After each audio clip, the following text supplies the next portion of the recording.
Hello everyone and welcome back to another video. I'm going to show you in this video a few cards which I've been able to collect from the pre-war era. This is an era of cards collecting which I am so unfamiliar with, and it took me a little while to research it, get familiar with. And in the background you're going to see I'm trying to get into the theme and evoke the good energy, positive energy of trying to collect and land some of these good cards. But to this point, I'm just going to show you like a few cards from different sets, because there are a lot of sets which I never even knew existed. And I had fun researching it. I basically consider this like me going into college and really researching and taking a lot of time and putting some thought to owning some of these cards and getting familiar with the names. For those that don't know, the modern era is from the 1980s to the present. Semi-vintage era is the 1970s. The vintage era, which is some of the cards in some of my videos you saw, is from 1948 to 1969. And then the pre-war era, which is from the 1800s to 1948, which is like World War II. I'm going to start this off with the first card I decided to pull the trigger on, which is a T205 Johnny Bates 1911 Sovereign Cigarettes card. It's a nice card. It's a decent player. Johnny Bates played 9 seasons with a 278 average. You could tell it's very nice. It's not a very expensive card. I didn't want to blow the budget too crazy with some of these cards, only because I was starting to get familiar with these cards and I didn't know what was a fair market value for some of these cards. So I figured, as I'm getting into this, let me just be a little bit conservative with the cards, and eventually I'll probably pull the trigger on some Hall of Famers. But that's the first card. The gold border cards are very nice cards, but the monster set, the T206, is the card you want to get into. This set is so deep, with like 500 or so cards in the collection, plus the many backs. This is considered a common back. It's not very sought after. When you look up these cards, the majority of the time you're going to see Sweet Capital or Piedmont. This particular player, Danny Murphy, was a decent player also. I didn't break the bank with this one either. He was a second baseman for 10 years. So you could tell it's got decent edges, corners, clean, other than a little stain there. The center is decent. But Danny Murphy, he was a decent player also, with a 289 lifetime average. And looking for cards in this era, I had to set my sights lower with what I deemed was a great player, because a lot of players, if they were able to hit home runs in the teens, they were considered power hitters. And with the spacious ballparks and the dead ball, which the balls at that time were overused and killed to death, and they kept playing with them. And pitchers used to scuff balls, and it wasn't considered against the rules to scuff balls. So just having a good average, hitting for triples, and stealing bases were like the way to play ball back then. And that was winning baseball back then. But yeah, when you look at the back of the baseball cards, it's nothing really like grabs your attention. The next set, which I got familiar with, was the E96 Philadelphia Caramel card from 1910. This is Ed Konieczny. Ed Konieczny was known as Big Ed and the Candy Kid. He played first base mainly for the St. Louis Cardinals. This is a grade 1 mainly because it has a lot of paper loss in the back. They probably had it in a scrapbook, glued or taped or something. Also has a crease here and a little blemish over here by his face. But other than that, it looked like a very clean card.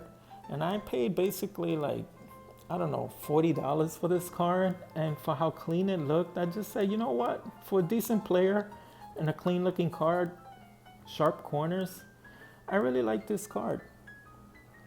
I try to look at these cards almost, there's a fellow collector named Jay Stottlemyre 1. He helped me, we speak a lot. And he has very good eye appeal with his cards of similar grades. But I just find that his eye appeal with cards is really nice, and I've picked his brains at time. And go check out his videos. He has very nice videos. And if you like my videos, you'll probably like his too, because we have similar tastes in cards, I think, and similar grades. But his eye appeal in cards is very nice. Next card is of Julius Salters, better known as Moose Salters. He played 9 years in the league. He was also a very good hitter. He hit 289 for his career. This is from the 1934-36 Diamond Stars.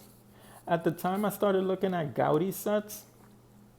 But with this particular card or set, I really like the colors, the use of colors in the background. I thought they were very nice. And also the renderings of the ball players, very good renderings. I compared some of the Gaudi cards to these, and I felt like the Gaudi renderings were a little bit lazy when it came to like common players, unless obviously Babe Ruth or Lou Gehrig. They probably took a little bit of time or assigned better artists to those cards. But I don't know, there's something about this particular set that just caught my attention. And Julius Salters, I'm going to try to get it graded because this, when you really look at this card for a raw card, I think for as sharp as this card is, it might be grade worthy. So I might consider grading it, even though it's a common player. But while looking at this set, I came upon this card, which I just had to have after a while. It's Jimmy Foxx, one of the best power hitters in baseball, followed Babe Ruth as the premier power hitter in baseball. Actually tied his record, but not really, because he hit 58 home runs in 1932. 1932 was a great year for Jimmy Foxx. He hit 60 home runs in actuality, but 2 of those home runs didn't count due to a rainout. But had it not rained, he would have tied the record. He would have been tied, and then Maris would have beat him and Babe Ruth for the home run single season record. Jimmy Foxx, when I looked at his career, he had a lifetime batting average of .325 over 20 years. Ended up with 534 home runs, second to Babe Ruth, and 1,922 RBIs. This guy was known as the Beast, and justly so. He was just an animal. That year, 1932, he almost won the Triple Crown. He fell 3 points short of the Triple Crown as someone who won the batting average title unjustifiably, because nowadays he would have not been eligible. I do want to show you one more thing before I show you this Joe DiMaggio card. I had, in comparison to Jimmy Foxx's card, I just want to show you his rookie card, which I almost pulled the trigger on. But I just want to show you what I meant by this card, or this set really spoke to me. I'm going to compare his rookie card to this Diamond Star card. And you tell me what you think about this card.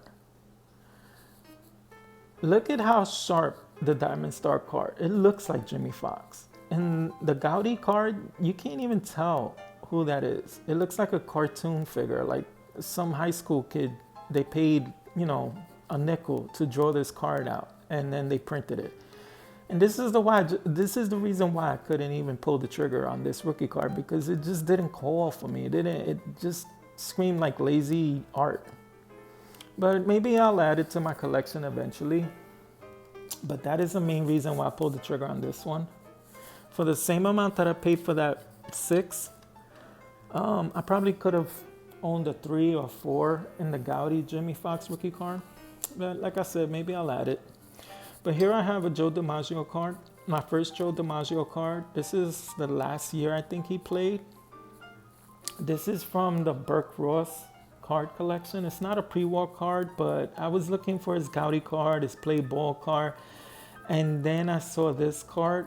And for a grade 5 and how clean this card looks, I just had to pull the trigger on it. It's got a perforated edge. I am going to show you what the card originally looks like. This is what the card originally looks like.